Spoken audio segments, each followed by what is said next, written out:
In the deepest hours of night, when the world lies still and thought wanders freely among the stars, we sometimes glimpse things that challenge our understanding of what is known and unknown. The sky above us, ancient and endless, occasionally parts its veil to reveal travelers from beyond our familiar shores. This is the story of one such traveler, a visitor that came silently, mysteriously, from the depths of interstellar space. The narrative I'm about to share unfolds like a dream, part scientific observation, part cosmic poetry, a journey into the profound questions that linger at the edge of human understanding. Close your eyes if you wish, and let your mind drift outward beyond the atmosphere, beyond the planets, to where something approached from the darkness between stars.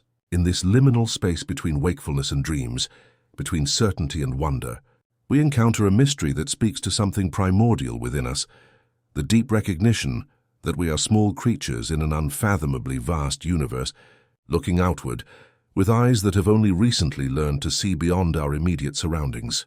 The stars have watched over us since before we had names for them, since before we walked upright or kindled fire or told stories to make sense of our existence. And perhaps in all that time they have been watching back. It began as most cosmic mysteries do, with a faint shimmer against the backdrop of infinity.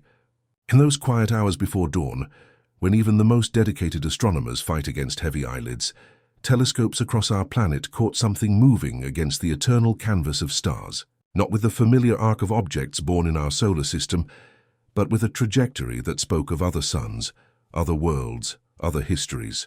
They called it Three-Eye Atlas, the third known interstellar visitor to grace our corner of the universe.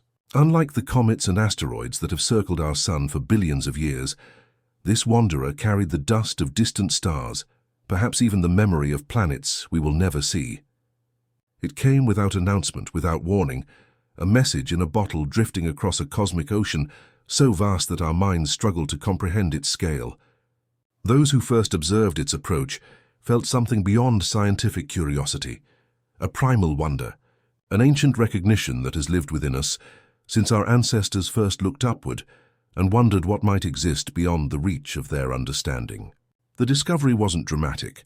No flashing lights, no sirens, just the quiet alertness of trained minds recognizing something unusual in the data streaming across their monitors. An observer in Hawaii noticed it first, then colleagues in Japan confirmed the observation. Within hours, a network of astronomers spanning continents had focused their instruments on this faint moving point. Their emails and messages carried a tone rarely seen in scientific communication, a barely contained excitement, a reverence, as though they were witnesses to the opening notes of a symphony they had waited their entire lives to hear. The initial calculations were performed with the cool precision of mathematics, velocity, trajectory, mass, the familiar language of celestial mechanics.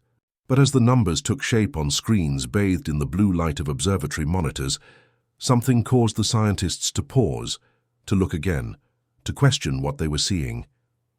The orbit of Three-Eye Atlas didn't curve as the equations predicted. It moved with subtle deviations, as though guided by something unseen or responding to forces not accounted for in our understanding of physics. Coffee grew cold in forgotten mugs, as researchers compared notes, ran simulations again and again, searching for the error they assumed must exist in their methodology. But the error wasn't there. The object continued its approach, following a path that whispered a question no one dared to ask aloud. Was this movement the result of natural forces, of gravity's invisible hand, or was there purpose behind its journey? The question itself felt dangerous somehow, as though by merely considering it, one might open a door to possibilities both wonderful and terrifying.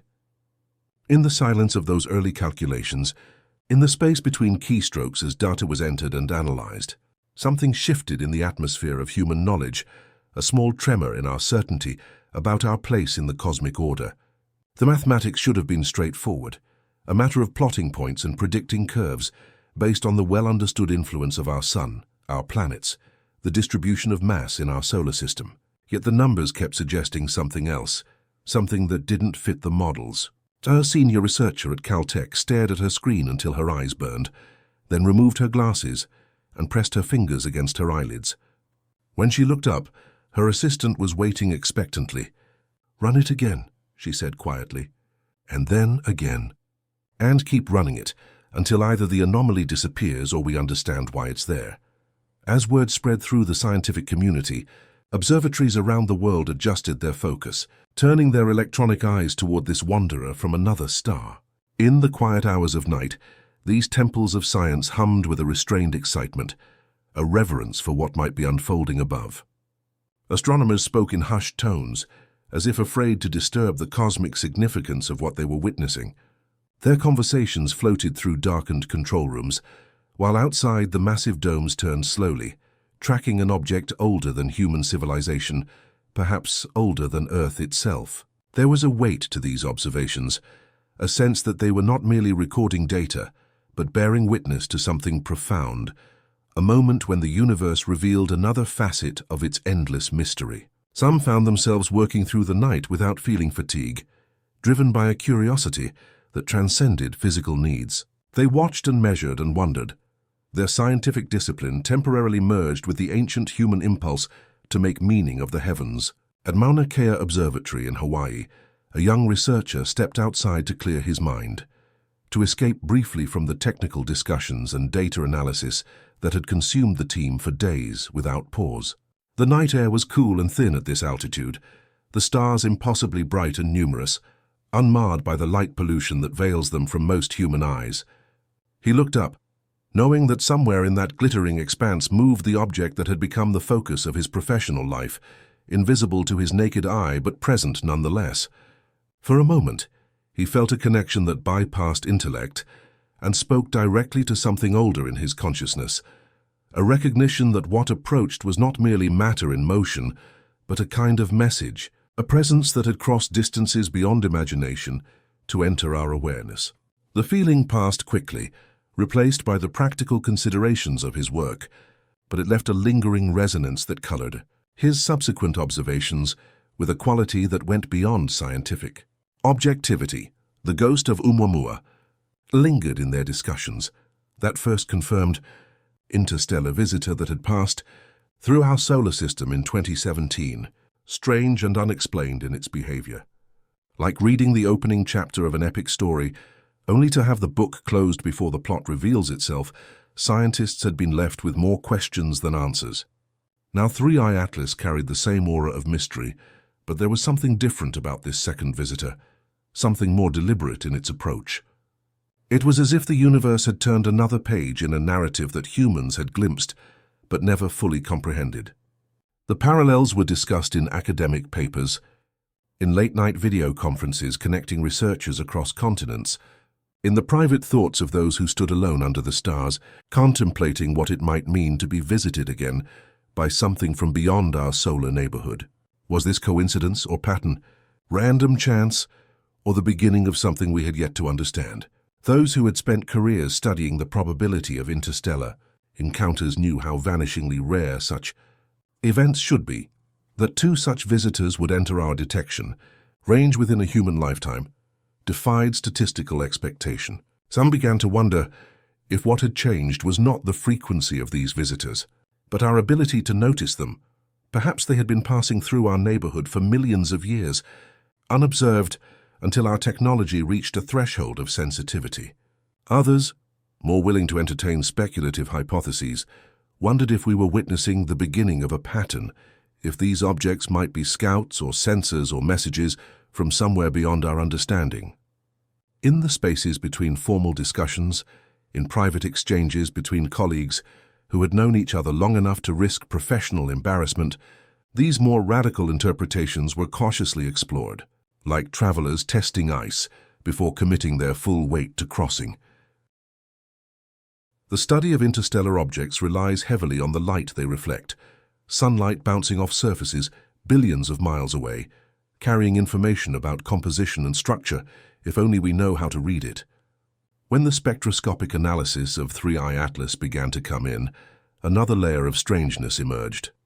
The light scattered by this cosmic wanderer was uneven, pulsing with a faint but detectable rhythm, like a heartbeat echoing across the void.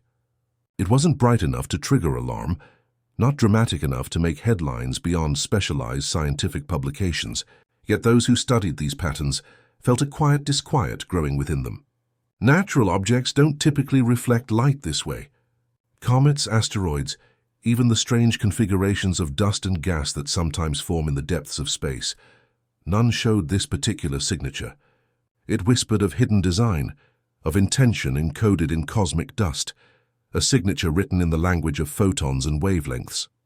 Some researchers found themselves standing outside at night, looking up with naked eyes at where they knew the object to be, though it remained invisible without powerful telescopes. They stood in silence, wondering if they were being overly imaginative or touching the edge of a revelation. The data itself was anomalous but not inexplicable, variations in surface composition perhaps, or some interaction with the solar wind that created the illusion of pattern in what was actually random reflection. The papers published on these observations were careful, conservative in their interpretations, acknowledging the limitations of instruments operating at the edge of their capabilities. But in the privacy of their thoughts, in the moments between wakefulness and sleep when the mind is most receptive to intuitive leaps, many of these scientists found themselves considering explanations that went beyond the conventional frameworks of their disciplines. A researcher in Chile, reviewing the spectral data for the 100th time, found herself thinking of bioluminescent creatures in Earth's deep oceans, how they pulse with light to communicate across the darkness. The comparison was scientifically unsound. 3i Atlas was not a living organism by any definition we understand, and yet the imagery persisted, a metaphor that seemed to capture something essential about what they were observing.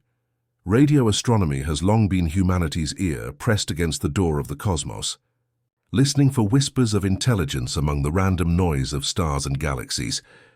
When the massive dishes of radio arrays turned toward the path of 3i Atlas, they were searching for meaning in the silence, for patterns that might suggest communication. No clear signal came through their sensitive receivers, and yet the silence itself felt weighted, almost aware. Experienced technicians who had spent decades listening to the background hum of the universe reported something unusual in the void surrounding this traveler. It wasn't what they heard, but what they didn't hear, as if the normal static of space had been muted, wrapped around this object like a protective cloak. In the control rooms of these massive installations, where computers normally displayed the chaotic spikes and valleys of cosmic radio emissions, there appeared instead an unusual smoothness, a deliberate absence. Scientists found themselves struggling to describe this non-phenomenon in their reports, aware that the absence of expected data is itself a kind of data, though far more difficult to analyze or explain. At the Very Large Array in New Mexico, where radio telescopes spread across the desert like giant mechanical flowers turned toward the sky, a senior researcher with 30 years of experience sat motionless before her monitors, listening through headphones to the translated audio of radio waves from the region of space occupied by 3i Atlas. After an hour of this deep listening, she removed the headphones slowly, placed them on her desk with deliberate care, and walked outside into the stark beauty of the desert landscape. A colleague followed, concerned by her uncharacteristic behavior. "What did you hear?" he asked when he caught up to her. She continued walking for several steps before answering. "Nothing," she said finally. "Absolutely nothing. And that's what bothers me. It's like a hole in the universe, a pocket of perfect silence. That's not natural. That's not random. That's—" She trailed off, unable or unwilling to complete the thought aloud, though both understood what she was suggesting, that the silence itself might be meaningful, might be deliberate, might be a form of communication or concealment that we weren't equipped to interpret. Each new measurement of 3i Atlas revealed something that challenged conventional understanding. It wasn't just following an unusual trajectory, it was adjusting that trajectory in ways that defied easy explanation. Small course corrections appeared in the data, subtle shifts that seemed to respond to invisible forces or unknown objectives. In conference rooms and virtual meetings, scientists debated these findings endlessly, their words filling quiet spaces while computer models ran simulation after simulation.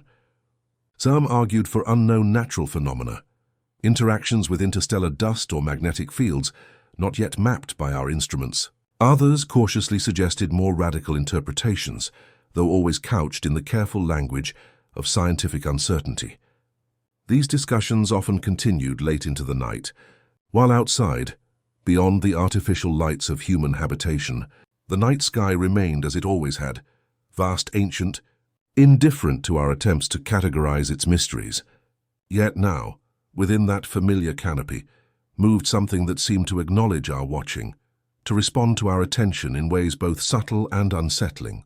The adjustments were minute, detectable only because multiple observatories were tracking the object with unprecedented precision. A slight change in velocity here, a minimal shift in orientation there, each could be dismissed individually as measurement error or the influence of known forces inadequately modeled. But taken together, they formed a pattern that hinted at something more purposeful. A theoretical physicist from Princeton, invited to consult on the anomalous data, developed a mathematical model that attempted to account for these adjustments through purely natural means. The equations were elegant, the reasoning sound, but even he admitted in private conversations that his model felt like a rationalization, an attempt to force mysterious data into familiar frameworks. "We're like Victorian naturalists," he told a colleague over a late dinner, the remains of their meal pushed aside to make room for notebooks and tablets displaying the latest measurements.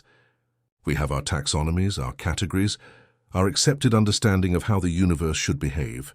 And when we encounter something that doesn't fit, we try to squeeze it into existing boxes rather than acknowledging that our boxes might be too small, too limited by our perspective." His colleague nodded, understanding all too well the tension between scientific conservatism and the open-minded curiosity that drives discovery. "So what do you think it is?" she asked finally, the question that hovered beneath all their technical discussions. He was silent for a long moment, staring at the data glowing on his screen. "I think," he said slowly, "that we're being noticed. I think something is paying attention to our paying attention. Beyond that," he shrugged, unwilling to venture further into speculation, yet the implication hung in the air between them, that 3i Atlas might be more than an object, might be in some sense a subject, an entity capable of awareness and response. The mathematics of celestial mechanics is beautiful in its precision. Planets and moons dance in orbits predictable to the second, their movements a testament to the underlying order of physical law. When those equations began to whisper something unexpected about 3i Atlas, a new kind of tension entered the scientific discourse. The object's final trajectory, according to increasingly refined calculations, would bring it unusually close to Earth. Not a collision, the mathematics was clear on that point, but a passing near enough to be statistically improbable for a random interstellar wanderer. The fear that had been simmering beneath the surface of scientific curiosity began to take more concrete form in data columns and simulation graphs.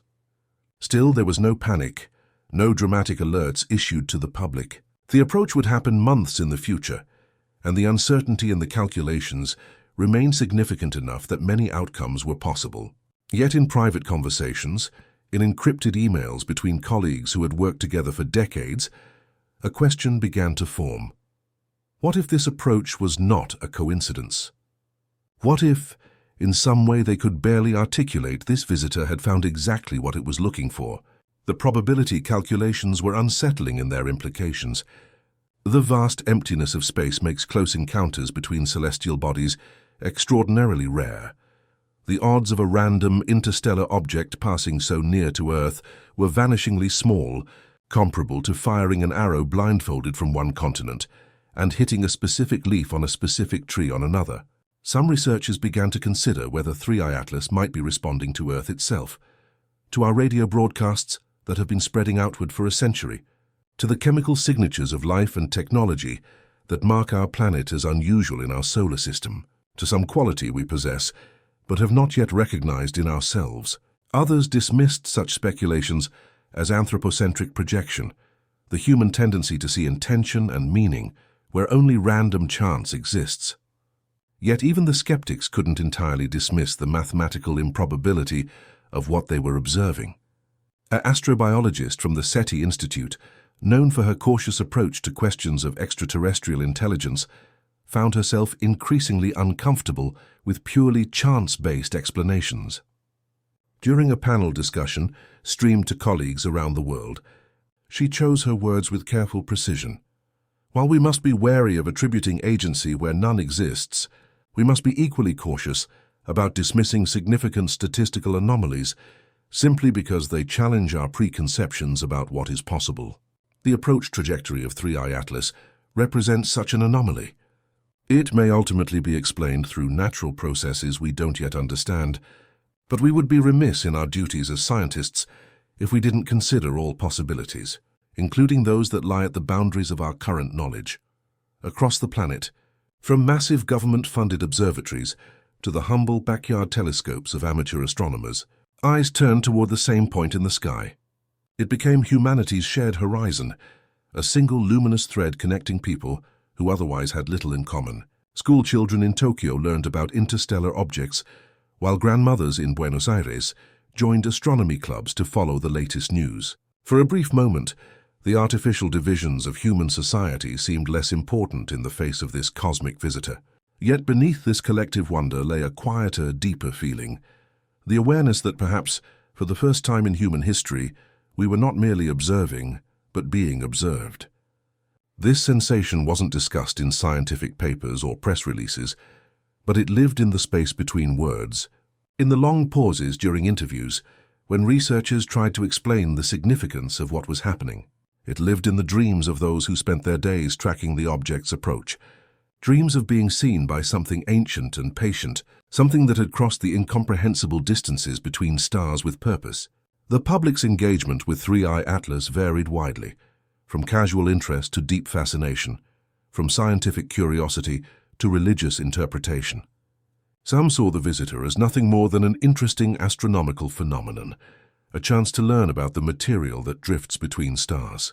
Others found in it confirmation of long-held beliefs about humanity's place in a cosmos populated with intelligence. Cultural responses emerged in art, music, literature, creative expressions of the collective imagination sparked by this encounter with the unknown. A composer in Iceland created a symphonic piece based on the rhythmic patterns of light reflected from the object. A poet in Kenya wrote verses that captured the sense of being poised between knowledge and mystery. Children in classrooms around the world made drawings of what they imagined 3I Atlas might look like up close, their visions ranging from the scientifically plausible to the wildly fantastic. Through all these responses ran a common thread, the recognition, conscious or unconscious, that this moment represented a kind of threshold in human experience, a point where our understanding of our place in the universe might be fundamentally altered. A philosopher writing in a widely read online forum articulated what many felt but few expressed directly. Whether or not 3I Atlas proves to be more than a natural object following natural laws, its passage through our neighborhood has already changed us. It has reminded us that we exist in a universe vaster and stranger than our daily concerns acknowledge, that we are part of a cosmic context that extends beyond our planet, our sun, even our galaxy. In turning our collective gaze outward to track this visitor, we have also turned inward, questioning our assumptions about what might exist beyond our immediate experience. This dual movement, outward observation and inward reflection, may be the true gift of this encounter, regardless of what we ultimately discover about the nature of the object itself. As imaging technology improved and observational data accumulated, the physical nature of 3I Atlas became both clearer and more puzzling. Its outline, once barely distinguishable from the background of space, revealed unusual characteristics, not smooth like the worn surfaces of asteroids, not jagged like the fractured ice of comets, instead something that defied easy categorization. Some of the highest resolution images suggested geometric symmetry, surfaces that caught and bent light in ways that natural processes rarely produce. These observations were tentative, at the very edge of what our most advanced telescopes could resolve, and yet they added another layer to the growing mystery. The question deepened beyond the object's strange trajectory and unusual light signature. Was its very shape the product of chance and natural forces, or had it been formed by choice, by intention?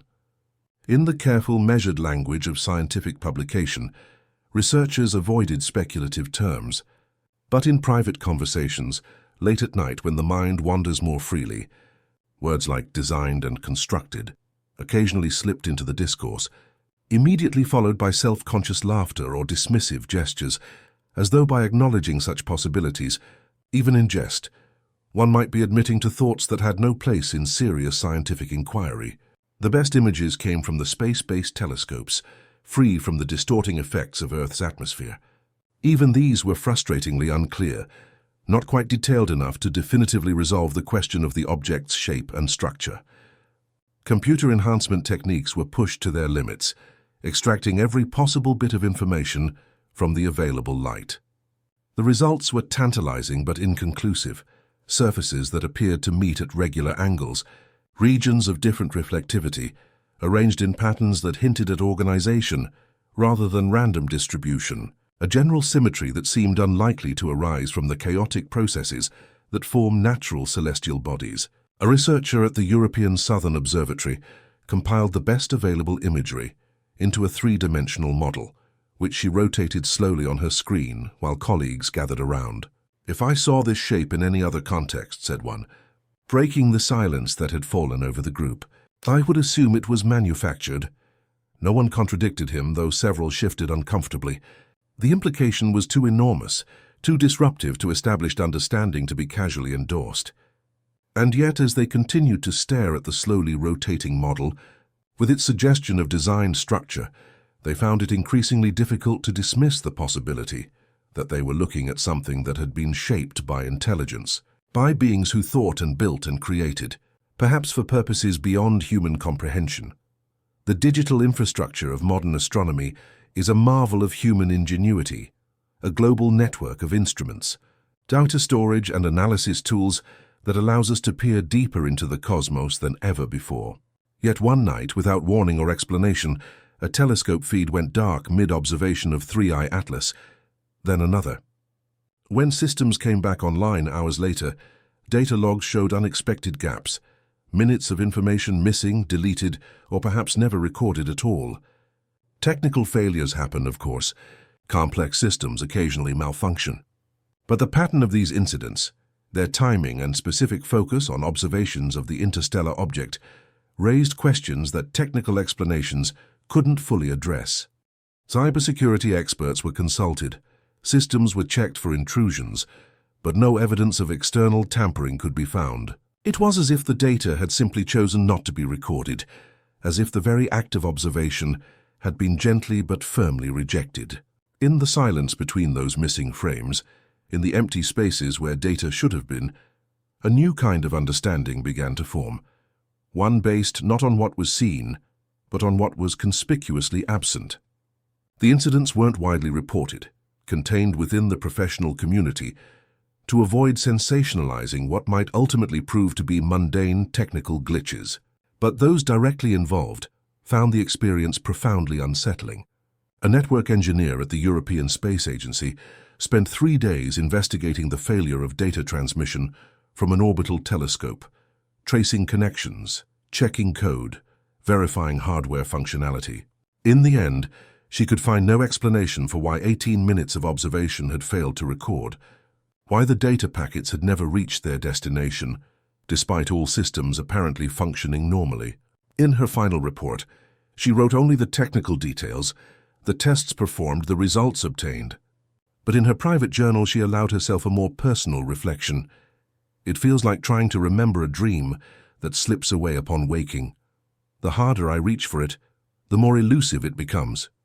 The data isn't just missing. It's as if it never wanted to be captured in the first place." I know how irrational that sounds, how unprofessional, but after 20 years working with these systems, I've developed a certain intuition. Something about this is different. Something about this feels intentional. Her words echoed similar sentiments expressed by others who encountered these strange gaps in the observational record, the sense that they were dealing not with random failure, but with a kind of resistance, a boundary being established between the watcher and the watched, a limit to how closely this visitor would allow itself to be examined. Among the global community of astronomers watching 3I Atlas, one voice stood out, not for its volume or insistence, but for its quiet authority. Dr. Eleanor Chen had spent 5 decades studying the night sky, had seen comets come and go, had tracked the slow dance of galaxies, had witnessed the birth and death of stars through the patient eye of her instruments. In her personal journal, not intended for publication but shared with a few trusted colleagues. She wrote words that would later spread through research forums like ripples in still water. It feels alive, not in a biological sense, but in presence, like an idea that remembers us. Those who knew her work, her methodical approach and scientific rigor, took pause at these uncharacteristically poetic words. Half dismissed as the contemplations of a mind perhaps growing fanciful with age, half feared as the insight of someone who had watched the sky long enough to recognize something genuinely new. The journal entry was neither fully embraced nor entirely rejected by the scientific community. Instead, it lingered at the edges of formal discussion, an articulation of something many felt but few were willing to express.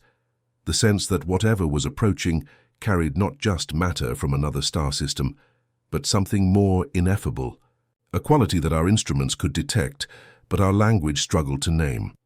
Dr. Chen herself offered no elaboration, no defense of her statement.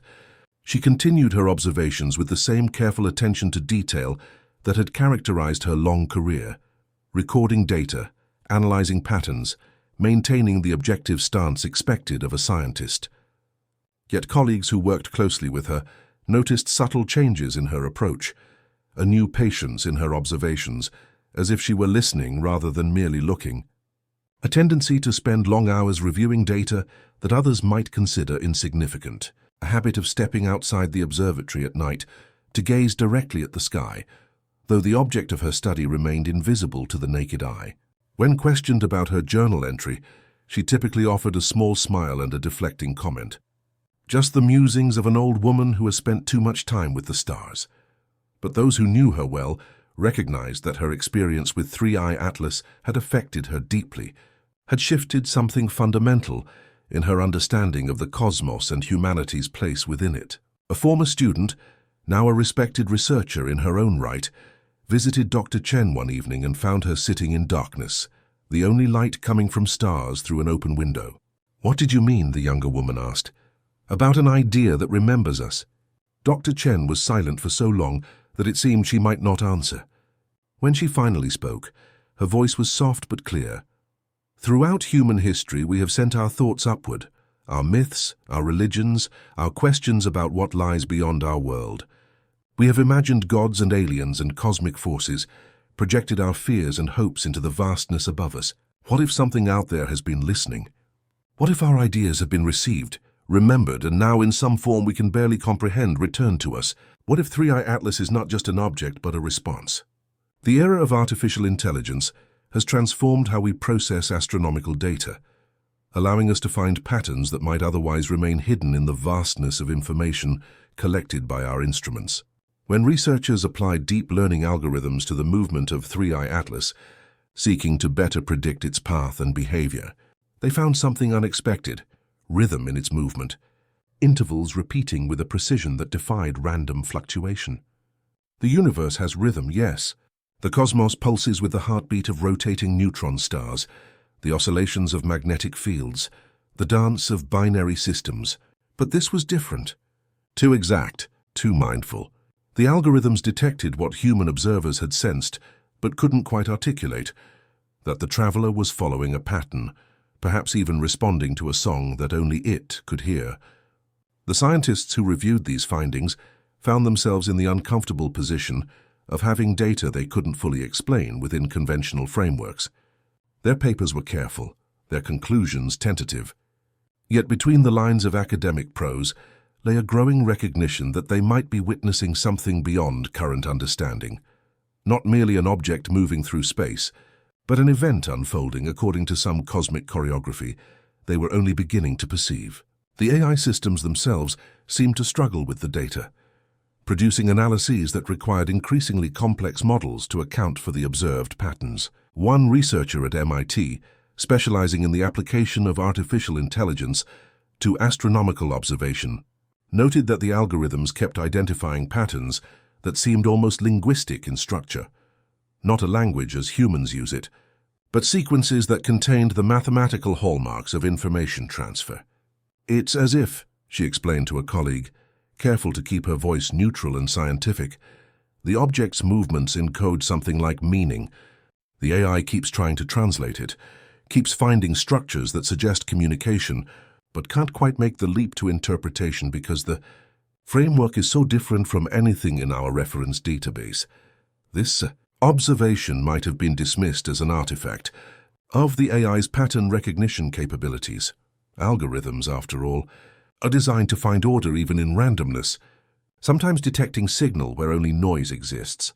But the consistency of these findings across different analytical approaches, different algorithms, different datasets, suggested something more fundamental. Whatever patterns existed in the movement of 3i Atlas, they were robust enough to be detected by multiple independent systems, persistent enough to appear in observations spanning weeks of the object's journey. The question no one quite dared to ask directly became increasingly difficult to avoid. If these patterns were indeed a form of communication, who or what was the intended recipient? Were we overhearing a monologue?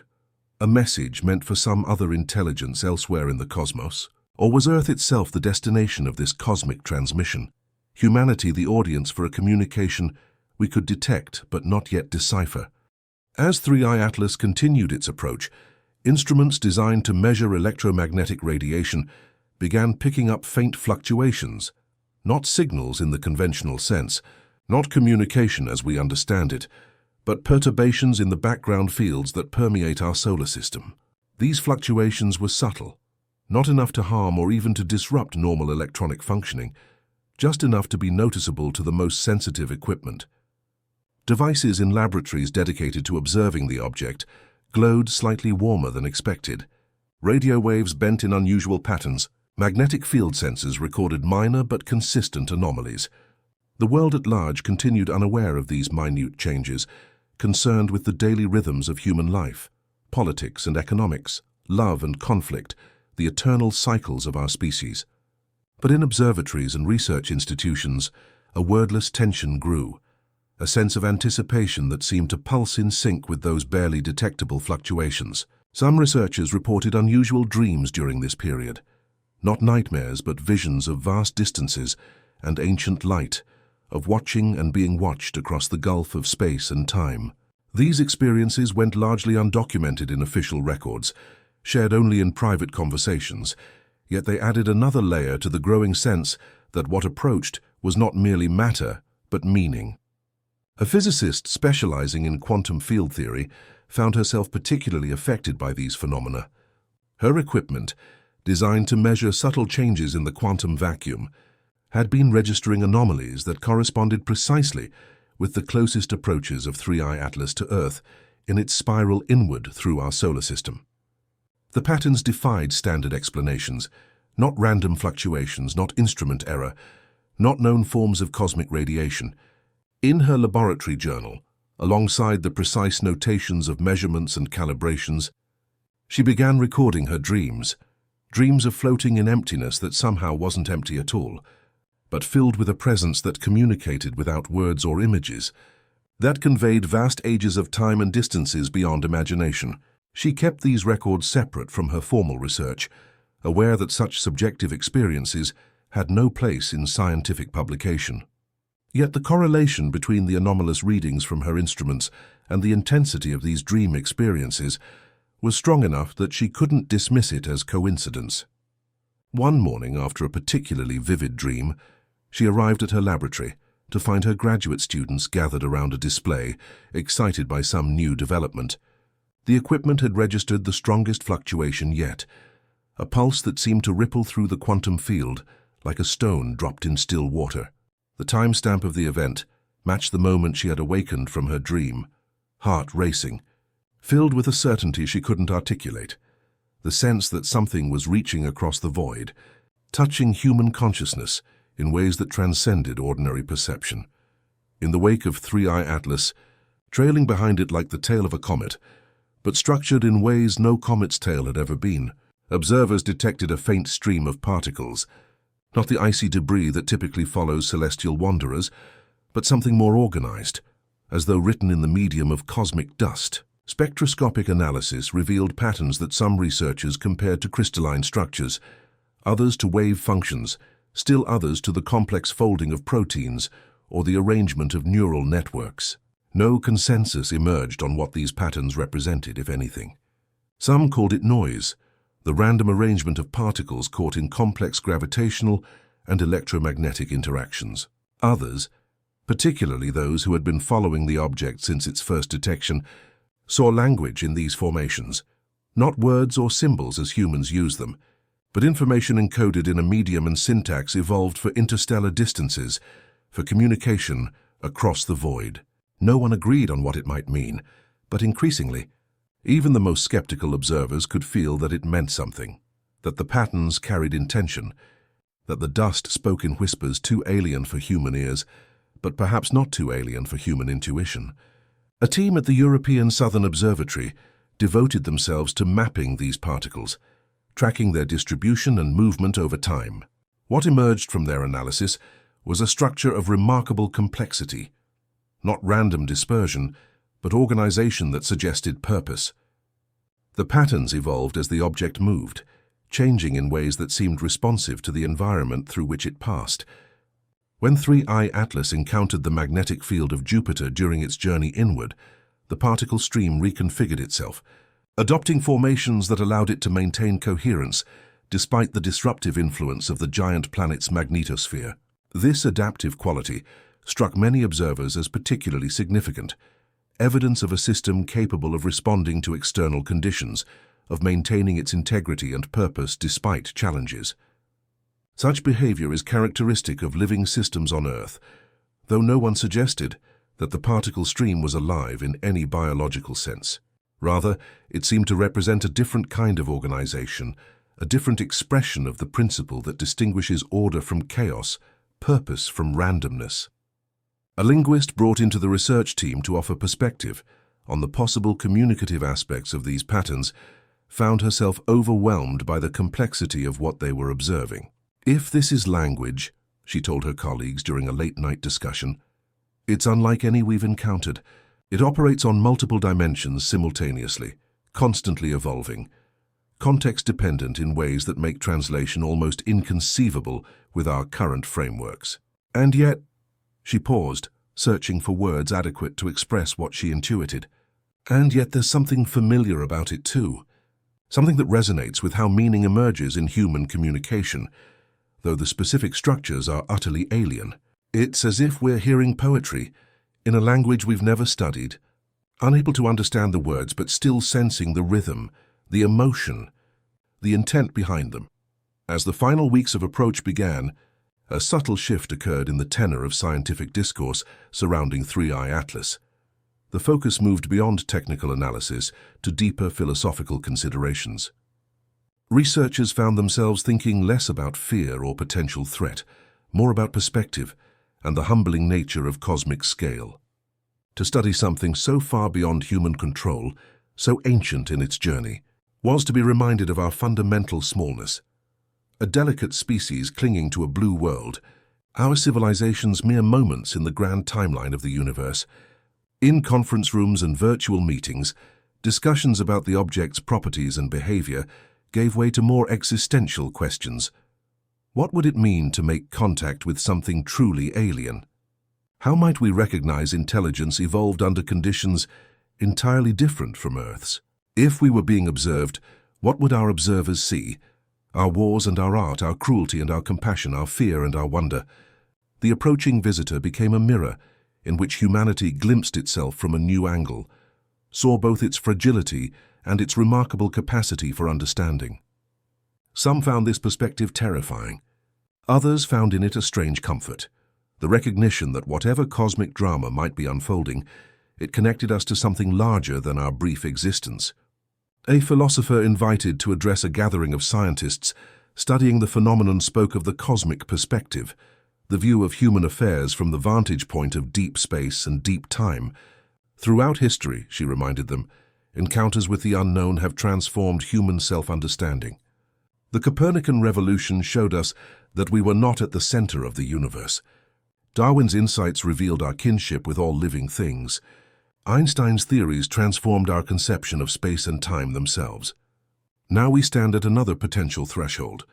Whatever 3I Atlas proves to be, whether a natural phenomenon we don't yet understand or something more profound, its passage through our awareness offers us a chance to see ourselves anew, to recognize both our insignificance in the cosmic scale and the remarkable significance of our ability to wonder, to question, to seek understanding of realities beyond our immediate experience.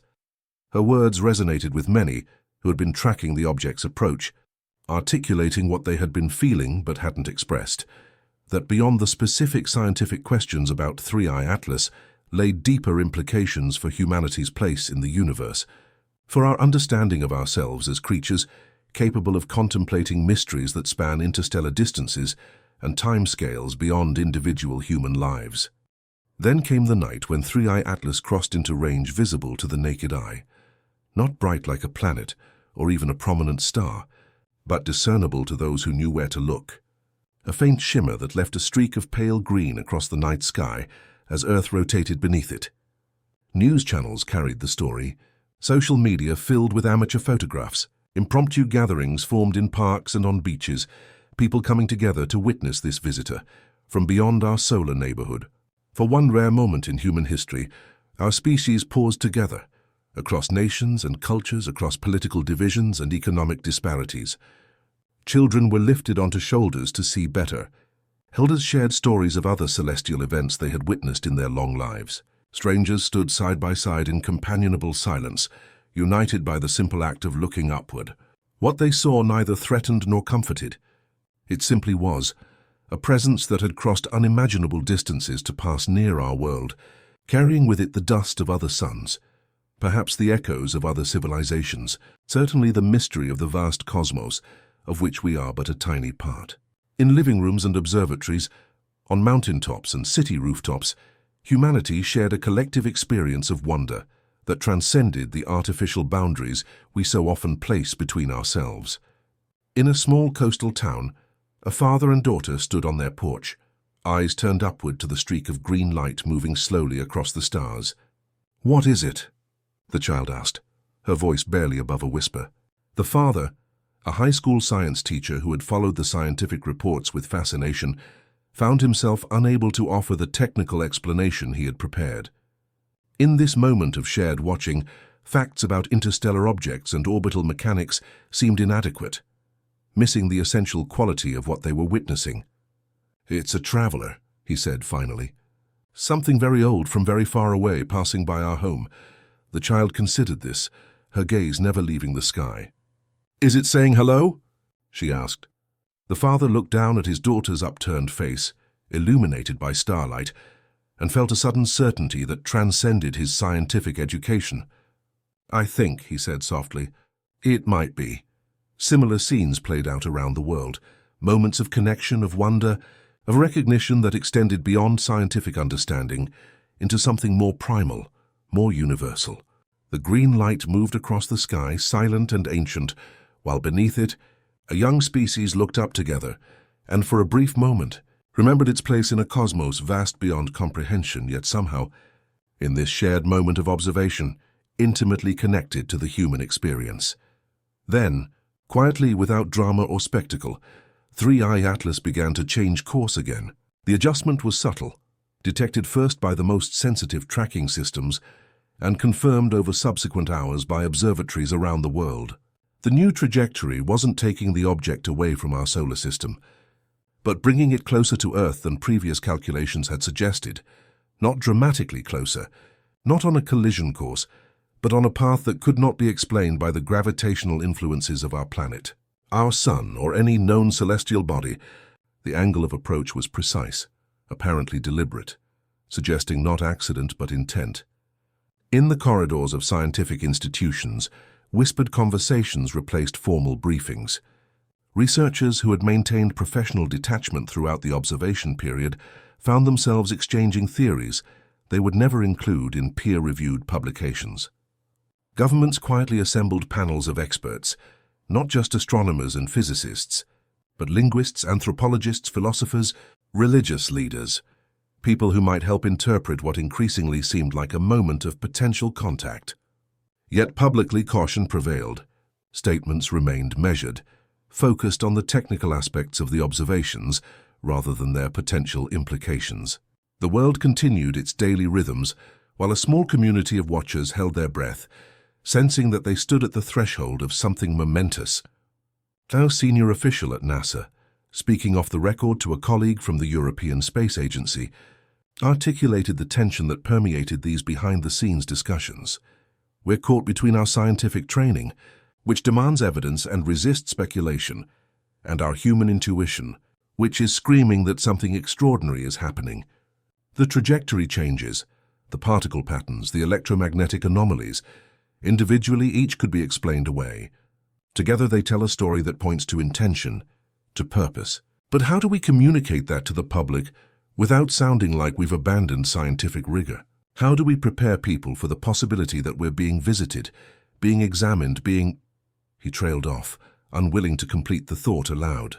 His colleague nodded, understanding the unspoken conclusion. Being contacted, being acknowledged, being recognized by something that had crossed the void between stars with apparent purpose. The two sat in silence for a long moment, feeling the weight of their position, representatives of humanity's eyes on the cosmos, witnesses to what might be the most significant encounter in human history, yet constrained by both professional caution and the limits of their understanding from fully articulating what they suspected might be unfolding above their world. And then, silence. The electromagnetic fluctuations that had accompanied the object's approach faded completely. The unusual reflectivity patterns that had puzzled researchers since its discovery normalized, becoming indistinguishable from what one would expect from an ordinary comet or asteroid. Instruments that had been recording the faint rhythmic variations in its movement now detected nothing but the smooth curve of normal celestial mechanics. It was as if whatever had made 3I Atlas unique, whatever had marked it as special among the countless objects that drift through space, had suddenly withdrawn, leaving behind only matter without mystery. Some researchers expressed relief at this return to normalcy. Others felt an inexplicable sense of loss, as though they had been on the verge of understanding something profound, only to have it slip away. The official explanation, carefully worded in press releases and scientific papers, suggested that the unusual characteristics had likely been artifacts of observational error, of instruments pushed to their limits, of human pattern recognition, finding meaning in random noise. Yet those who had followed the object from its first detection, who had watched its journey unfold over months of meticulous observation, knew that something had changed, not in the data, but in the reality the data represented. They felt it as one feels the pressure drop before a storm, as one senses a presence in a room, recently vacated not through measurement, but through a deeper awareness that lives in the human, animal beneath layers of civilization and scientific training. In observatories around the world, researchers stared at their screens in confusion, ran diagnostics on their instruments, checked and rechecked their data processing algorithms. Nothing was wrong with the equipment. Nothing had failed in their methodology. The object was still there, still following its course through our solar system. But the qualities that had made it remarkable, that had suggested purpose and presence beyond mere matter in motion, had vanished as completely as if they had never existed. Dr. Chen, who had written of the object feeling alive in presence, sat alone in her office, reviewing the latest data with an expression of profound sadness. A colleague paused in her doorway, concerned by her uncharacteristic stillness. "It's gone, isn't it?" the younger scientist asked quietly. Dr. Chen nodded without looking up. Not the object itself, but whatever animated it, whatever gave it. She searched for a word that wouldn't sound unscientific, couldn't find one, and continued anyway. Whatever gave it consciousness or purpose or presence. It's withdrawn, hidden itself again. Her colleague entered the room, closed the door behind her. "Do you think we did something wrong? Observed too closely, perhaps, or misinterpreted what we were seeing?" Dr. Chen shook her head slowly. "I think we did exactly what we were meant to do. I think we noticed, we paid attention, we wondered. And now," she finally looked up, her eyes reflecting a complex emotion, regret mixed with something like hope. "And now we wait to see what happens next." Few would have predicted that humanity's first confirmed encounter with extraterrestrial intelligence would come not through radio signals or spacecraft, but through an object that, to most instruments, appeared to be nothing more than an interstellar asteroid. The initial discovery of 3I Atlas had caused only moderate excitement in the astronomical community. Another visitor from beyond our solar system, interesting primarily to specialists in orbital dynamics and composition analysis. Dr. Mei Chen had been among the first to notice something unusual in the preliminary data. At 47, she had spent more than 2 decades studying near-Earth objects, cataloging and characterizing the countless rocks that drift through our cosmic neighborhood. She had developed an intuitive sense for what was normal in such observations, and something about 3I Atlas had immediately struck her as different. The spectroscopic analysis doesn't match anything in our database, she had told her team during their first meeting about the object. The reflectivity patterns show fluctuations that don't correspond to any rotation pattern we'd expect from an object of this size and shape. Could be compositional heterogeneity, suggested Dr. Aidan Rodriguez, the team's spectroscopy specialist. Maybe it's just an unusual combination of materials. Maybe, Chen had conceded, but her expression remained troubled. But look at these emission lines. They're shifting in ways that don't correlate with any known physical process. That had been the beginning, a handful of anomalies that might have been dismissed as measurement error if they hadn't persisted across multiple observations from different telescopes using different methodologies. As more data accumulated, the strangeness of 3I Atlas became increasingly difficult to explain through conventional frameworks. The object emitted faint pulses of electromagnetic radiation across multiple wavelengths in patterns that suggested complexity rather than random fluctuation. Its trajectory through the solar system included minute accelerations and decelerations that couldn't be accounted for by gravitational influences alone. Most strikingly, its surface exhibited a pale green luminescence that varied in intensity according to patterns that several mathematicians described as tantalizingly close to language-like structures. For 6 months, the object had been the focus of intensive international study. Radio telescopes had been redirected from their scheduled observations to track its approach. Space agencies had scrambled to repurpose existing satellites and probes to gather more data. Universities had established interdisciplinary research teams, bringing together astronomers, physicists, linguists, computer scientists, and even philosophers in an unprecedented collaborative effort. The public had gradually become aware of the situation, though official statements remained cautious, emphasizing the preliminary nature of the findings and the multiple possible explanations for the anomalies. Still, an atmosphere of anticipation had built, a collective holding of breath as humanity faced what might be its first encounter with intelligence from beyond Earth. And then, without warning or apparent cause, the anomalies had ceased. 3I Atlas had become, or returned to being, just another interstellar object passing through our solar system. The withdrawal in the week following what researchers had begun to call the withdrawal, a subtle shift occurred in how the scientific community discussed 3I Atlas. Those who had been most directly involved with observing the object spoke less and less in public forums, their previously frequent updates and commentaries replaced by a careful silence. Scheduled press conferences were postponed, then cancelled. Preliminary papers that had been submitted to journals were withdrawn for additional analysis. Behind closed doors, in secure digital communications and hastily arranged private meetings, those same researchers spoke with increasing certainty about what they had witnessed. This wasn't instrument error, Dr. Hiroko Yamamoto insisted during a late-night video conference that included senior astronomers from 12 different countries. We cross-validated across multiple platforms using entirely different detection methods. The patterns were real, and they stopped simultaneously across all observation points, which suggests a unified source, added Dr. Ibrahim Al-Fasi from his office in Riyadh. Not a physical feature of the object itself, but something that could be activated and deactivated, or withdrawn, said Dr. Chen softly, her face illuminated by the blue light of her screen, like a consciousness pulling back, going silent. There was an uncomfortable pause, as there often was when someone pushed the conversation beyond the bounds of conventional scientific discourse. Then Dr. James Williams, director of the Planetary Science Division at one of America's premier research universities, cleared his throat.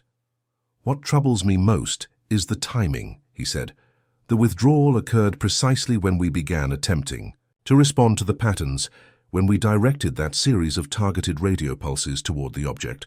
If this was indeed some form of intelligence, our attempts at communication may have triggered its retreat. Or perhaps it completed its observations, suggested Dr. Nadia Petrov.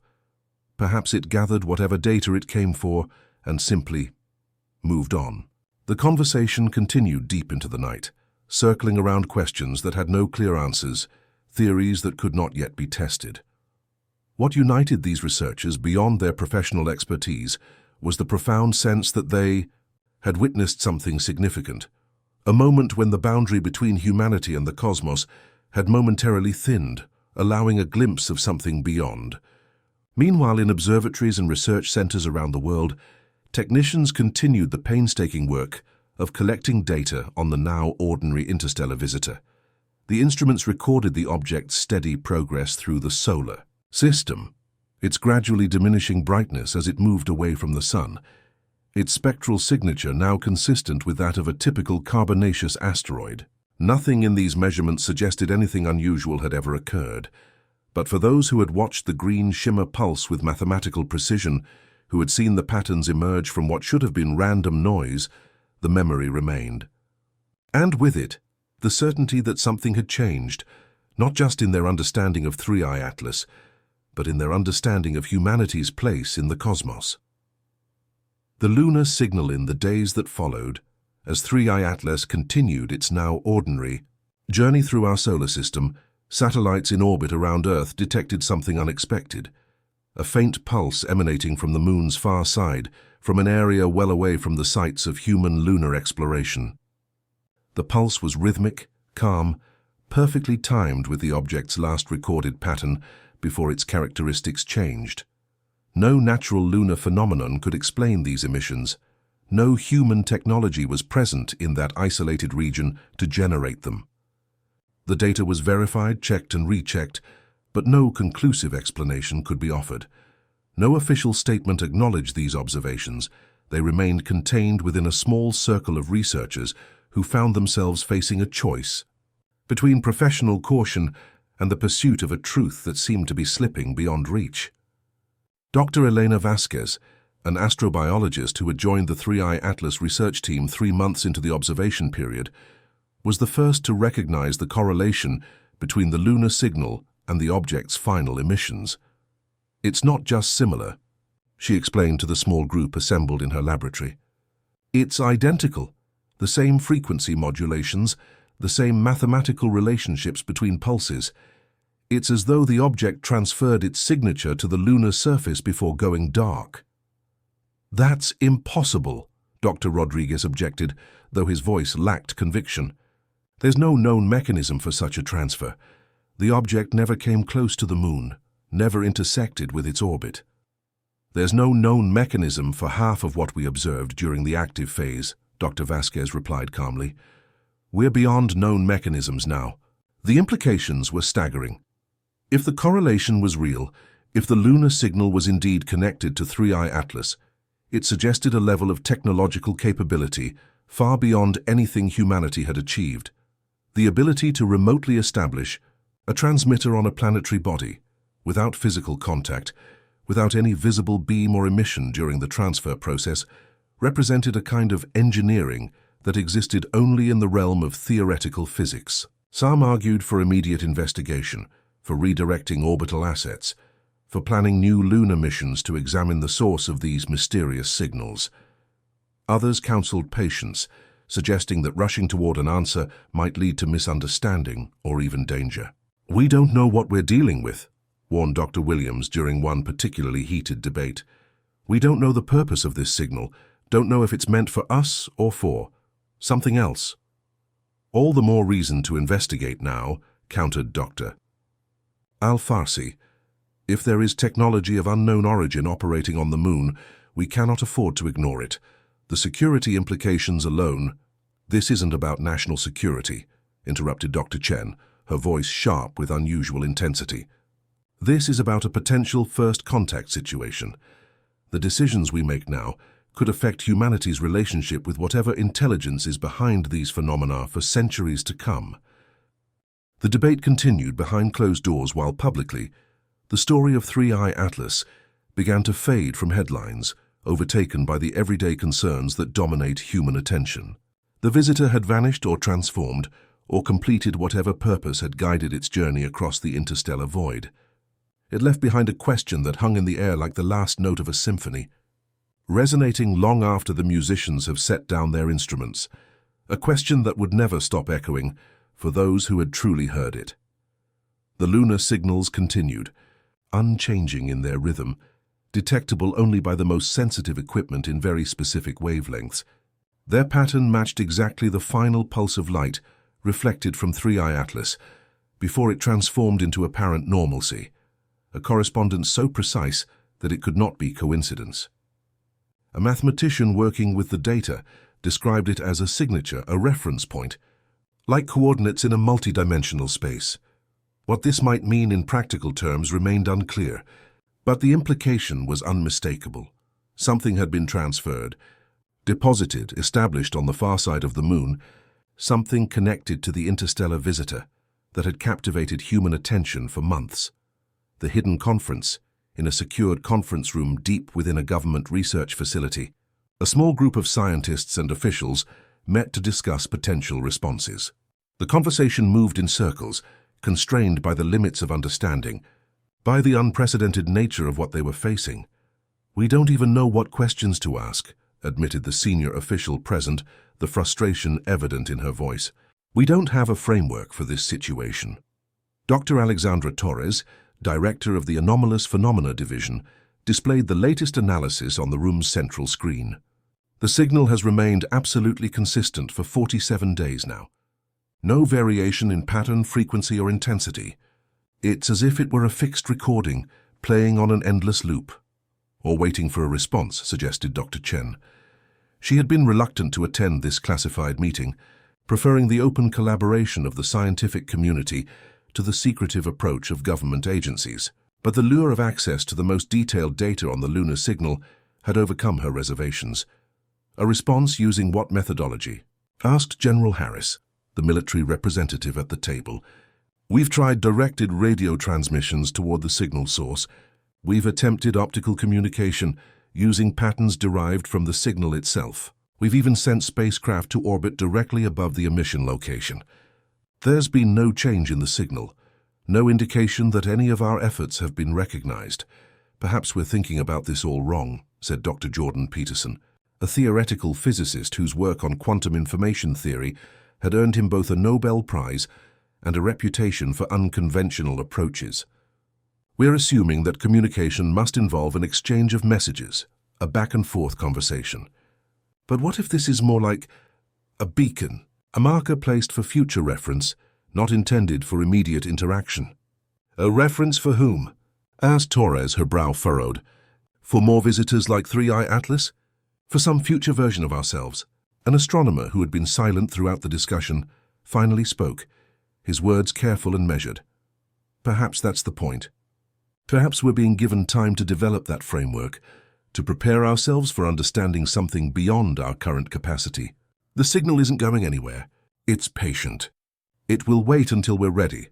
The room fell silent as the implications of his statement sank in, the possibility that they were dealing not with a brief encounter, but with the beginning of a longer process, a kind of conversation or relationship that might unfold over years, decades, perhaps centuries.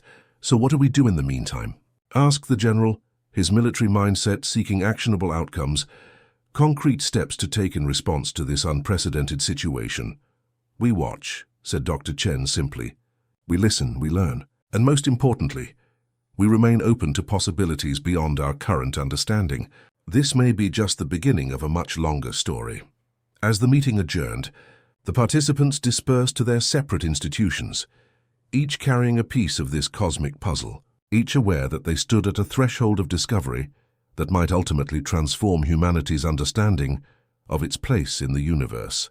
The lunar signal continued its steady pulse, a reminder that somewhere beyond human experience, something waited, patient, persistent, present in ways science was only beginning to comprehend. The changed observers, what remains after such an encounter, after the instruments have been recalibrated for other observations, after the data has been archived, after the world has moved on to new wonders and new concerns. Perhaps only this, a shift in perspective, a widening of possibility, a recognition that the universe may be stranger and more aware than our philosophies have dreamed. The story of Three-Eye Atlas continues in the quiet thoughts of those who followed its journey, in the changed worldviews of those who allowed themselves to consider what it might mean. It lives in the private journals of astronomers who write what they dare not say aloud, in the dreams of children who looked up at the green shimmer crossing the night sky and felt something looking back. Dr. May Chen found herself increasingly drawn to ancient astronomical records from cultures around the world, Mayan codices describing celestial visitors, Babylonian clay tablets recording unusual phenomena in the night sky, Chinese observatory logs noting guest stars that behaved in unexpected ways. There are patterns here, she told her graduate student, Sophia Williams, as they examined digital reproductions of these historical documents. References to objects that shimmered with unusual colors, that moved against the flow of the celestial sphere, that appeared and disappeared without explanation. What if humanity has been encountering visitors like Three-Eye Atlas throughout our history, but lacked the instruments to document their true nature? Sophia, who had joined Dr. Chen's research team just after the withdrawal, approached these speculations with cautious interest. Even if that's true, Professor, what does it tell us about our current situation? About the lunar signal? It suggests patience, Chen replied, her fingers tracing the outline of a comet depicted in a medieval manuscript. It suggests that these encounters happen on timescales beyond a single human lifetime. Perhaps the signal on the moon is meant to persist for generations, until we develop the capacity to truly understand it.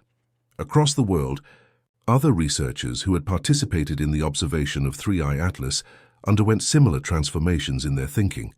Some remained firmly within the boundaries of conventional science, publishing papers that analyzed the anomalous data without venturing into speculation about its origins. Others pushed at the edges of accepted methodology, proposing new theoretical frameworks that might accommodate phenomena currently beyond scientific explanation. A few left science entirely, their worldviews so transformed by the experience that they could no longer work within the constraints of established disciplines and methodologies. They became writers, artists, philosophers, using other languages to express what scientific discourse could not contain. Dr. James Williams, who had been among the most cautious and methodical of the senior researchers, surprised his colleagues by announcing his early retirement from academia. 6 months later, he published a book of poetry titled Signals from Elsewhere, each piece exploring the emotional and philosophical dimensions of human encounters with the unknown. A young astronomer who had been among the first to detect the unusual properties of Three-Eye Atlas found herself increasingly drawn to ancient texts, to the myths and stories through which earlier generations had made sense of their relationship with the cosmos. In the metaphorical language of these traditions, in their comfort with mystery, and their recognition of forces beyond human comprehension, she found echoes of what she had experienced during those months of observation, a sense of connection with something vast and ancient, something that existed at the intersection of matter and meaning. Perhaps our ancestors understood more than we give them credit for, she wrote in an essay that bridged astronomy and anthropology. Perhaps they too encountered moments when the boundary between the known and the unknown became thin, when something from beyond touched human awareness and left it forever changed. They lacked our instruments, our mathematical models, our scientific frameworks, but they recognized the essential quality of such experiences, the way they transform not just what we know, but who we are. As months passed, and the initial excitement surrounding Three-Eye Atlas faded from public consciousness, a curious divergence emerged between the official narrative and the lived experience of those who had been most closely involved with the observations. Press releases from major scientific institutions described the object in increasingly conventional terms, an interstellar asteroid with unusual but ultimately explicable characteristics, interesting primarily as a data point in humanity's growing catalogue of objects from beyond our solar system. The anomalous patterns that had caused such excitement were gradually reframed as probable instrumental artifacts, as statistical flukes, as examples of the human tendency to find patterns in random noise. This reframing was not entirely deliberate deception. Rather, it represented the natural tendency of established institutions to accommodate new data within existing paradigms, to favor explanations that don't require fundamental revisions to scientific understanding. As the most dramatic evidence, the green luminescence, the mathematical patterns in the electromagnetic emissions, faded from direct observation. It became easier to question whether they had ever existed as described. Yet among those who had witnessed these phenomena directly, a different kind of understanding persisted. They knew what they had seen, knew that it transcended conventional explanation, knew that something profound had occurred during those months of observation. Their challenge became how to honor this knowledge without sacrificing their credibility, how to integrate this transformative experience into their ongoing work. Some researchers dedicated the remainder of their careers to studying the lunar signal, developing new instruments and analytical approaches to extract meaning from its unchanging rhythm. Others turned their attention outward again, scanning the depths of space for other visitors, other messages, other evidence that humanity is not alone.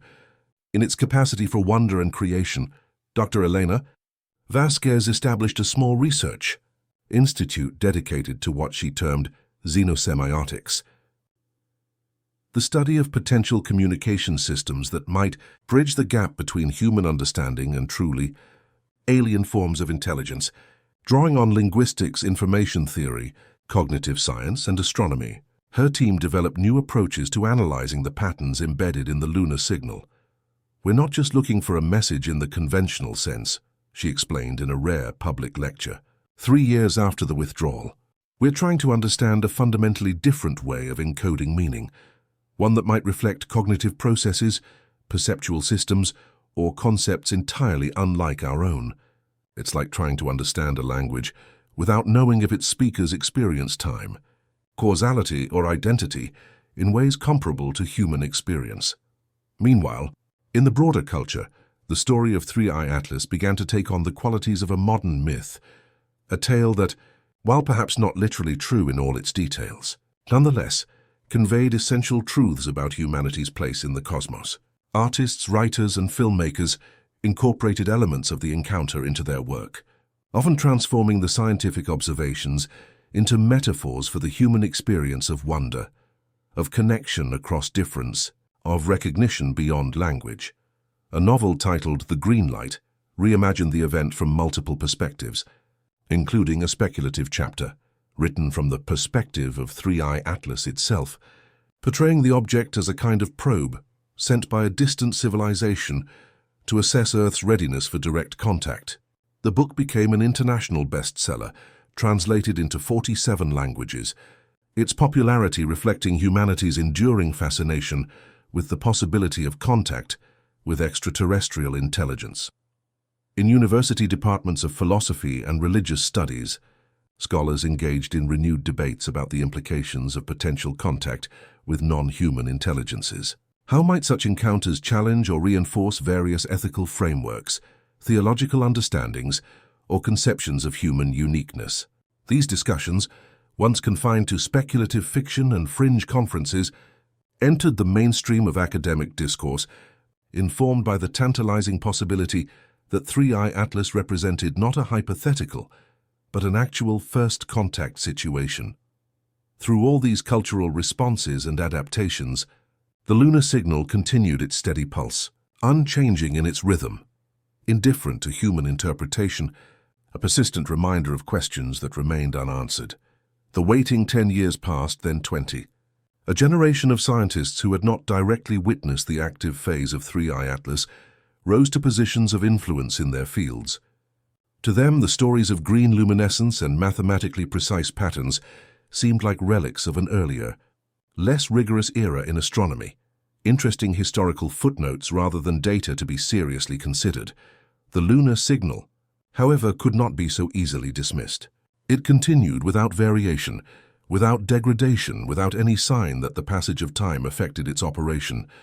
New instruments, more sensitive than those available during the initial observations, confirmed its precision and stability.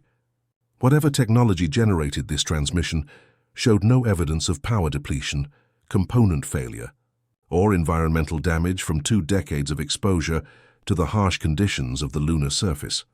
A small but dedicated research community maintained continuous monitoring of the signal, analyzing every aspect of its structure and composition. They published their findings in specialized journals, organized regular conferences to share methodologies and results, and developed increasingly sophisticated theoretical frameworks for understanding what the signal might represent. Dr. Sophia Williams, once Dr. Chen's graduate student and now the director of the Interstellar Communications Research Center, led much of this work. At 45, she had devoted her entire professional career to studying the aftermath of humanity's encounter with 3I Atlas, building on the foundation laid by her mentor. The persistence of the signal suggests intentionality, she argued in a keynote address at the 20th anniversary conference on anomalous celestial phenomena. No natural process maintains such precision over decades without variation. No human technology operates flawlessly for this duration without maintenance. Whatever established this transmitter on the lunar surface designed it for long-term operation, perhaps much longer than the 20 years we've been observing it. Her colleague, Dr. Marcus Okonkwo, built on this observation. We might be at the very beginning of an interaction that's designed to unfold over centuries. Consider how human civilizations developed communication systems, from smoke signals to writing to electronic transmission. Each advancement allowed for more complex, more nuanced exchange of information. Perhaps this signal is just the first stage in a process meant to establish a common framework for eventual direct communication. This perspective, that the lunar signal represented the beginning of a long-term process rather than an isolated event, gradually gained acceptance among those studying the phenomenon. It suggested patience, careful observation, a willingness to consider timescales beyond individual human lifespans. Meanwhile, astronomical surveys continued to scan the skies for other objects similar to 3I Atlas. The improved detection capabilities developed in response to the original encounter led to the discovery of dozens of interstellar visitors passing through our solar system. But none showed the distinctive characteristics that had marked 3I Atlas as special. If there were other messengers crossing the void between stars, they had not yet revealed themselves to human observation. In the deepest silence of night, when the mind drifts between wakefulness and dreams, some still turn their thoughts toward that pale green shimmer, that visitor from beyond our solar shores.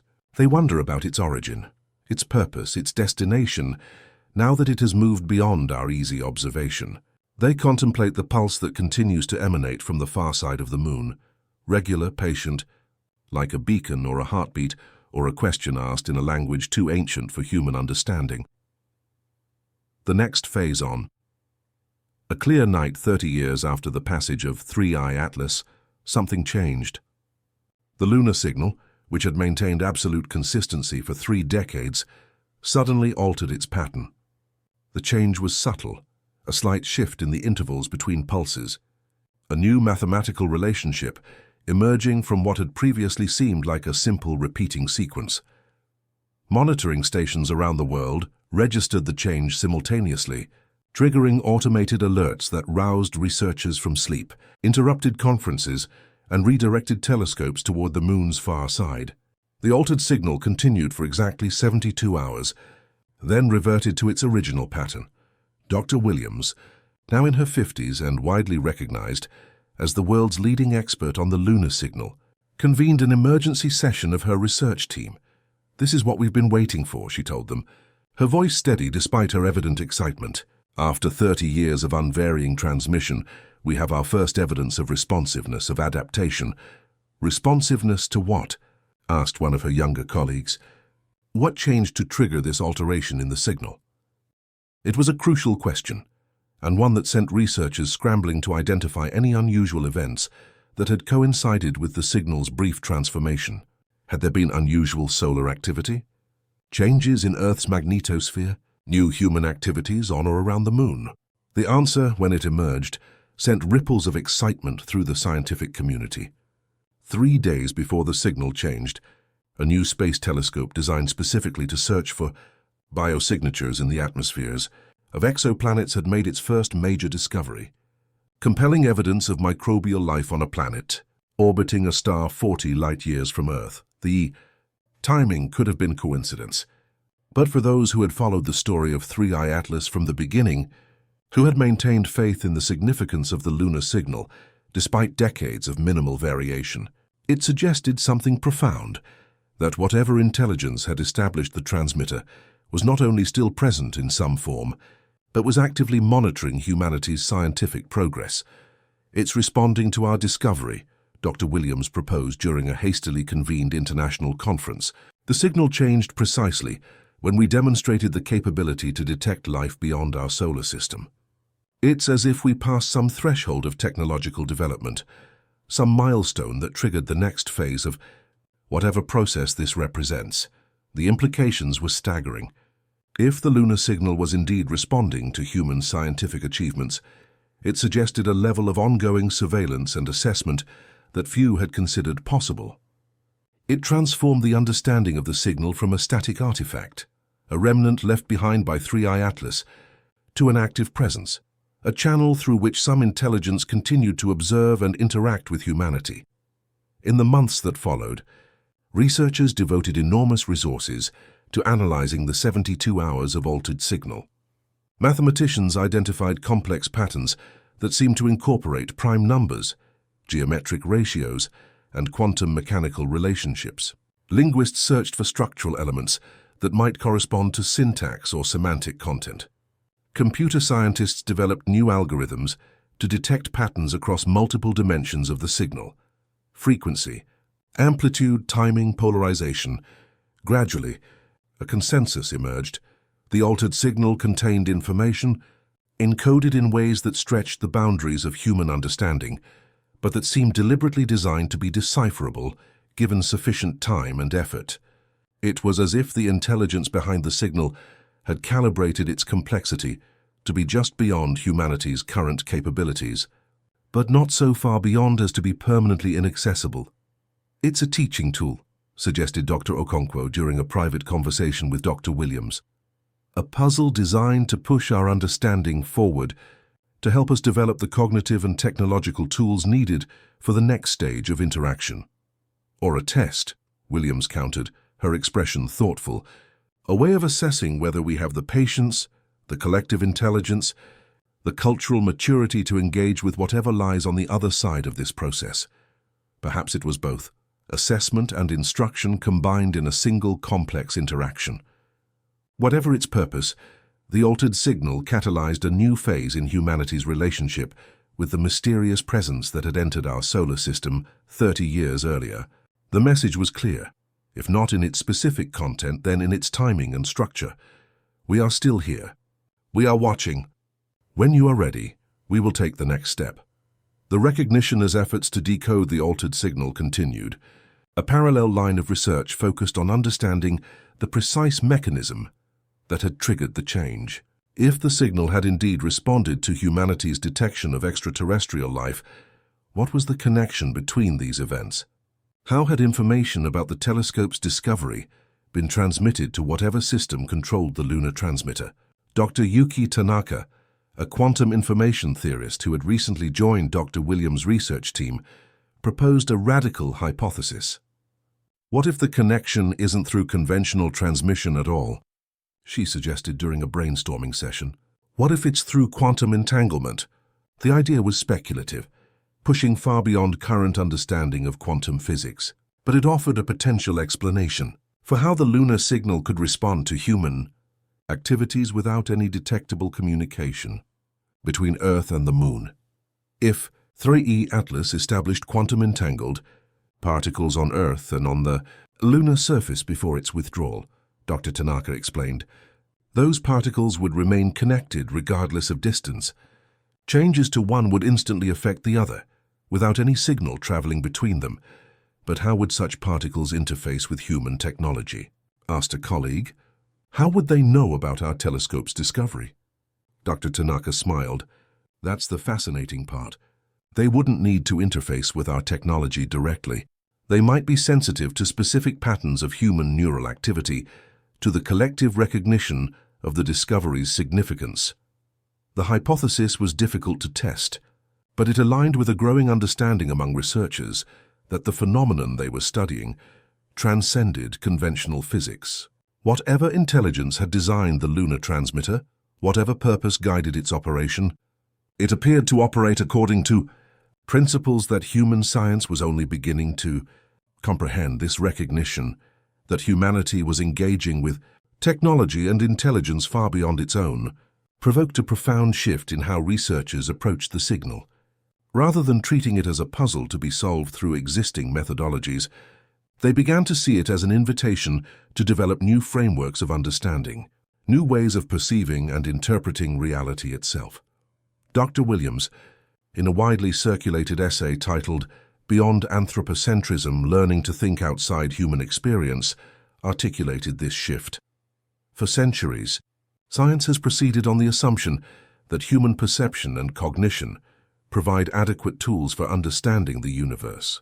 The encounter with 3I Atlas challenges this assumption fundamentally.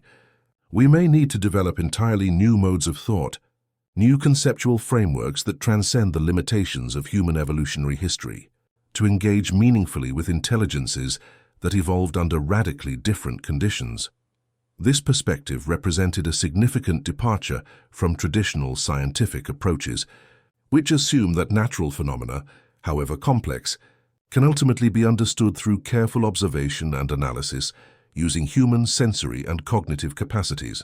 The possibility that some aspects of reality might be fundamentally inaccessible to human understanding without significant adaptation or enhancement challenged the philosophical foundations of science itself.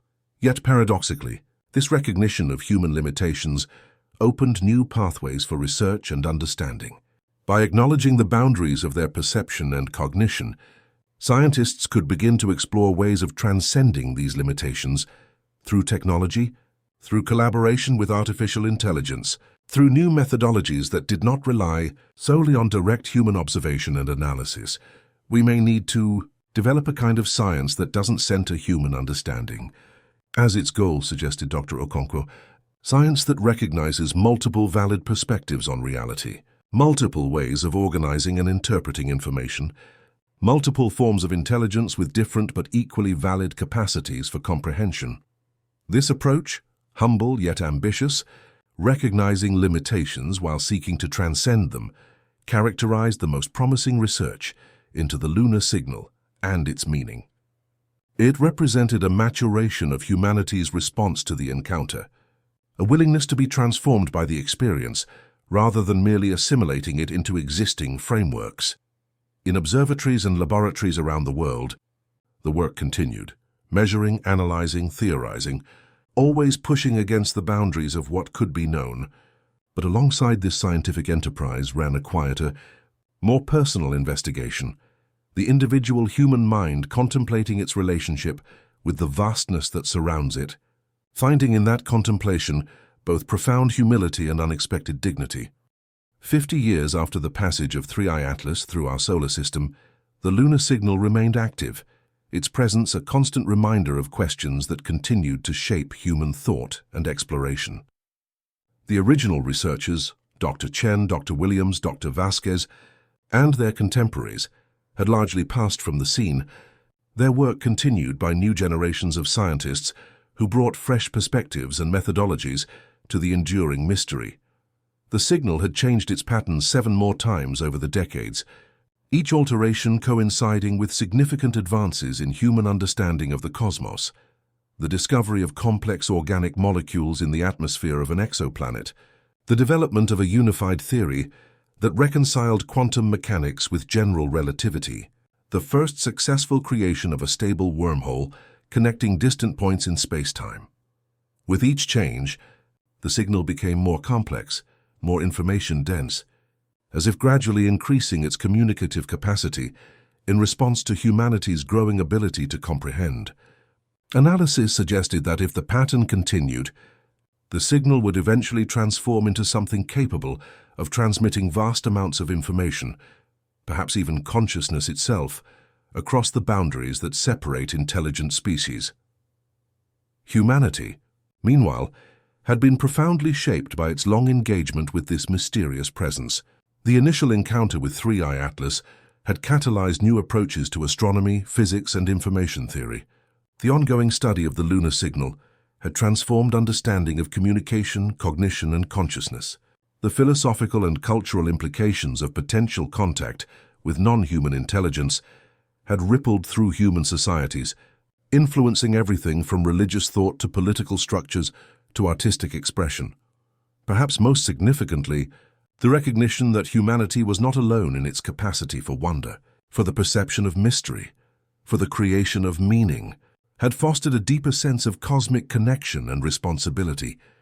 The knowledge that other intelligences existed in the universe, intelligences that might be observing, assessing, perhaps even guiding human development, had encouraged a longer view of history, a greater concern for the sustainability of human civilization, a more profound awareness of humanity's place within the broader cosmos. On a clear night, 50 years after the first observation of 3I Atlas's unusual characteristics, a woman stands on a hillside far from city lights, her telescope set up beside her, but momentarily forgotten as she gazes directly at the stars with naked eyes. Dr. Sophia Williams, now in her 70s, has devoted her life to understanding the message from beyond the stars, to preparing humanity for whatever might come next in its unfolding relationship with the intelligence that made contact through the interstellar visitor.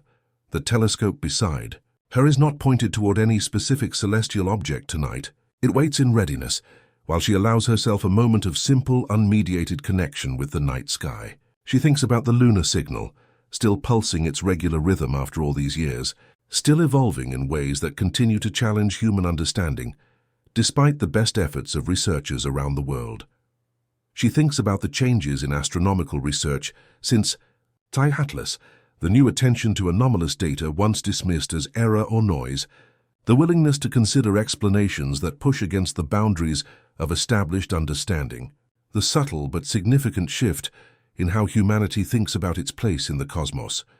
And she wonders what might be approaching even now, moving silently through the vast distances between stars, carrying dust and light, and perhaps meaning from worlds humanity has yet to imagine. The universe above her seems both more mysterious and more intimate than it did before her encounter with the interstellar visitor, vaster in its possibilities, yet somehow closer in its connection to human experience. She breathes deeply, feeling the cool night air fill her lungs, feeling her consciousness expand to touch the stars above, feeling herself part of the great cosmic story that includes both the briefness of human life and the near eternity of stellar evolution. Whatever 3I Atlas was, messenger, explorer, coincidence of cosmic dust and human imagination, it changed how she perceives her place in the universe. And in that change, in that expanded awareness, perhaps lies the true significance of the encounter. Not what was discovered about the object itself, but what humanity discovered about its own capacity for wonder, for recognition across the void, for relationship with the vast and ancient cosmos of which it is both observer and part. The ongoing journey as dawn approaches and this exploration draws to its close, we return to where we began, to the quiet hours when thought wanders freely among the stars, when the boundary between knowledge and mystery grows thin. The story of 3I Atlas, like all true stories of cosmic significance, has no neat ending, no final resolution that answers all questions. It continues in the ongoing search, in the patient observation, in the humble recognition that we stand at the beginning of understanding rather than its completion. The universe speaks in many voices, in the light of distant galaxies, in the ripples of gravitational waves, in the ancient radio emissions that reach us from the edge of the observable cosmos. And perhaps occasionally it speaks more directly, through visitors that cross the void between stars with purpose and presence. Our task is not merely to observe but to listen, not merely to record data, but to remain open to meaning that may transcend our current frameworks of understanding. In the silence that follows an encounter such as this, in the space between what we know and what we sense might be possible, lies the seed of a new kind of awareness, one that recognizes our place in a cosmos, possibly filled with intelligence as diverse as the stars themselves. The pale green light of Three-Eye Atlas no longer crosses our skies, but its passage left a luminous trail through human consciousness, a reminder that when we look outward, we are also looking inward, exploring not just the physical dimensions of space, but the dimensions of meaning that give context to our existence. In observatories and laboratories around the world, the work continues, measuring, analyzing, theorizing, always pushing against the boundaries of what can be known. But alongside this scientific enterprise runs a quieter, more personal investigation, the individual human mind contemplating its relationship with the vastness that surrounds it, finding in that contemplation both profound humility and unexpected dignity. We are small creatures on a small planet, circling an ordinary star in one galaxy among billions, and yet we look up, we wonder, we seek understanding of realities far beyond our immediate experience. In this reaching outward lies something essential about the human spirit, something that connects us to whatever other intelligences might exist among the stars, something that makes possible the recognition of meaning across the gulf of space and difference. Perhaps, in the end, that is what Three-Eye Atlas came to witness, not our technology or our science, but our capacity for wonder, for the perception of mystery, for the intuition of meaning in the movements of light across the dark. Perhaps the universe isn't expanding outward, but inward, into the quiet spaces of our understanding, waiting for us to finally listen. And perhaps in that listening, we might discover that we have never been alone in our cosmic journey, only temporarily out of reach, like ships passing in the vast ocean of night, signaling to one another across distances we are only beginning to comprehend. The story remains unfinished, a narrative still unfolding across timescales that dwarf individual human lives. The pulse continues from the far side of the moon, patient and regular, waiting for humanity to develop the capacity to understand its message. New interstellar visitors will eventually approach, carrying dust from distant stars and perhaps meaning from intelligences we have yet to imagine. And we will be watching, more attentive now, more open to possibilities that transcend our current understanding, more aware of our place in a cosmos that may be filled with awareness. In the deepest hours of night, when the world lies still and thought wanders freely among the stars, remember the green shimmer that crossed our skies, the visitor that came silently from the darkness between stars. Remember how it changed us, not through dramatic revelation, but through subtle invitation, the invitation to see ourselves and our place in the universe anew, to recognize both our profound smallness and our remarkable capacity for understanding, for wonder, for connection across the void. In that remembering lies a kind of continuation, a carrying forward of the encounter into human future, a thread connecting us to whatever awaits in the vast cosmic ocean we have only begun to explore. Close your eyes if you wish, and let your mind drift outward, beyond the atmosphere, beyond the planets, to where something approached from the darkness between stars, and in that approaching, in that brief moment of proximity, touched human consciousness in ways that continue to ripple outward, changing how we perceive ourselves and the universe of which we are part. The night deepens, the stars wheel overhead, and somewhere in the silence between them, meaning waits to be discovered by those patient enough to listen, courageous enough to wonder, humble enough to recognize that the greatest mysteries may not be solved, but experienced, not conquered but entered into with reverence and awe.